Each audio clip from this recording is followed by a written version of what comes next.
Hi.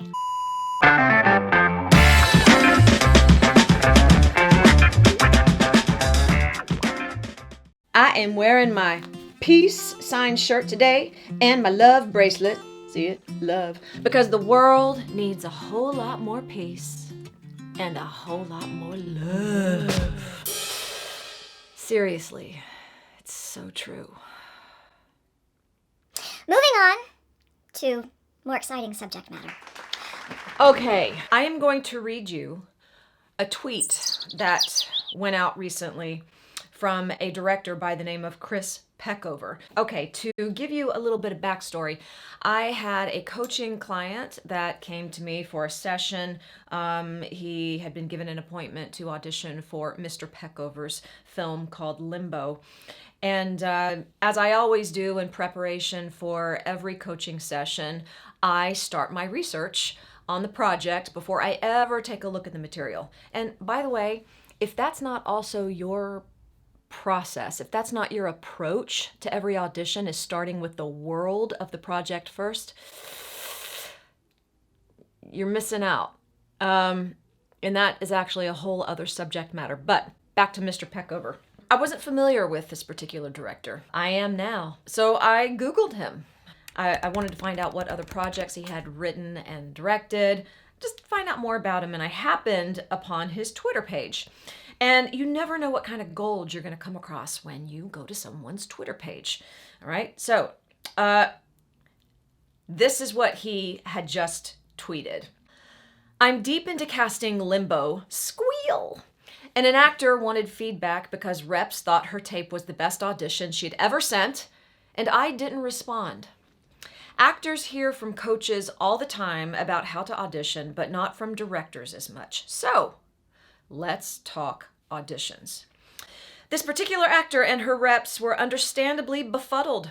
She had clearly understood and conveyed the intentions of each moment in each scene. So why didn't I ask her back? I can't speak for all directors, but I'm betting many would share my answer, and it's a common one. Even though she got the point of each line, I didn't feel much watching her performance. No tension, or connection, or anticipation. The scenes felt like we were moving along a conveyor belt of dialogue I had written. I'm going to read that again. The scenes felt like we were moving along a conveyor belt of dialogue I had written. In short, she was acting more as a blank slate for the role than giving it any life beyond the lines, conveying every moment at face value, exactly as I had written it, but without the subtext. Did you catch that? She was conveying every moment at face value, exactly as I had written it, but without the subtext. I think that's what's missing from many actors' auditions, subtext. The thoughts and feelings behind the lines, because that's what the camera catches in its intimacy. Not the intention of the words, but the intention beneath the words. As a director, subtext in performance is crucial. If an actor doesn't surprise me, if they don't breathe their own life into the role, then the performance will never surpass what's on the page and will remain two-dimensional on the screen. Well, he says, as much as I'd love to think my writing is damn fine, it's cute. The truth is there is one-dimensional character writing and there is two-dimensional. And only an actor's internal life can breathe that third layer of complexity into a character. In other words, you guys, it is you, the actor, who makes the work three-dimensional. Without you putting your you into it, creating backstory, building up the history of the character, having something churning on the inside that's behind the dialogue, that sometimes has nothing to do with the dialogue because, as you know, words are only words. And all of life is subtext. Oh God, I could just preach on and on. All right, let me pull it back up here. Why does my phone turn off like that? Okay, he continues. Again, I can't speak for all directors, but I don't give a if you forget some lines or if you need to read from the page. What I'm looking for is the life beneath the words. What's she hiding? Wait, do they know each other? Ooh, he's done this before. Why isn't she making eye contact? Hold on. This is a sad scene. So why is she conveying a smile? He continues, and again, I can't speak for all casting calls, but the scenes we choose often have more going on than the lines indicate. So choose a direction. Doesn't even matter if it's the one I intended, he says. Do you get that? It doesn't even matter if it's the one he intended. At least I know this character has a pulse, and I'll want to see more. He is basically asking you, please bring your own take to the character. Give me something that's there that perhaps I didn't see, but that supports my story as I've written it on the page. What does it mean to take a smart risk? A smart risk is one that's always grounded in story first. There is nothing more important to a writer than the story that they are trying to tell. So as an actor, if you are bypassing understanding the fullness and the scope of the greater story that's being told through this project that you're auditioning for and how your character serves that story, without that understanding, you cannot take smart risks. You won't know what's a smart risk. If you're creating a moment and taking a risk just for the sake of taking a risk and trying to be interesting, you're probably not serving the story because you're operating from a self-interested core instead of a story-connected core. And there's a big difference. He puts an addendum on his tweet.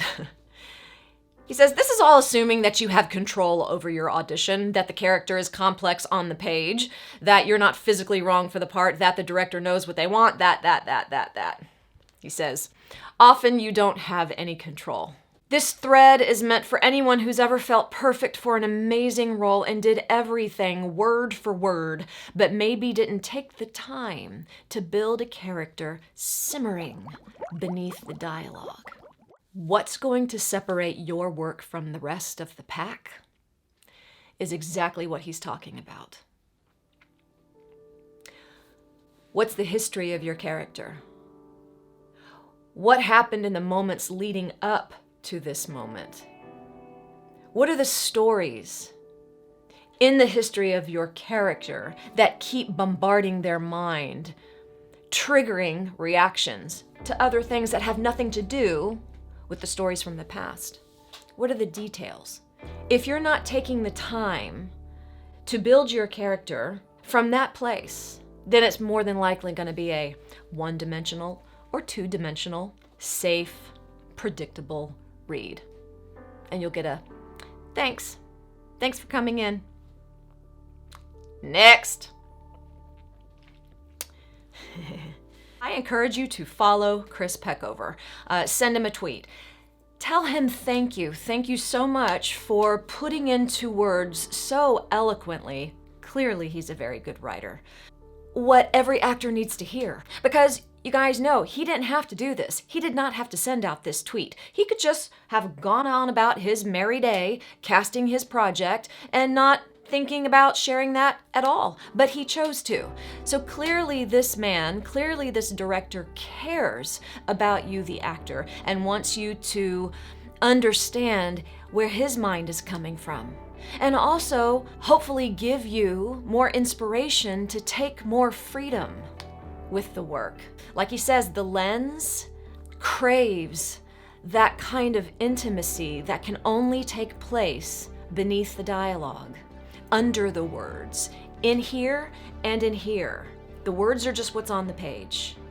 The writer gives us the landscape of the story.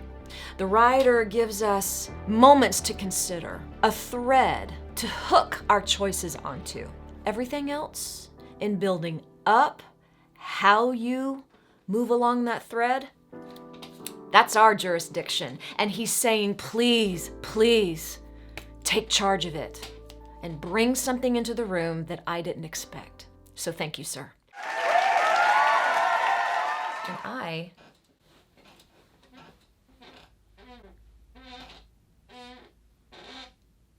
have a squeaky chair.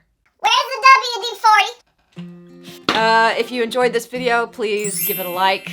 Please share it. Be sure to hit the subscribe button if you want to see more, and also ring that bell, because without ringing that notification bell, you might miss out on the next video. Okay, well there goes my phone. Okay, and on that note, that wraps up today's video. Please go out into the world and spread a little peace and a whole lot of love, because the world needs it. Be good to yourself, be good to the world, and I'll catch you next time.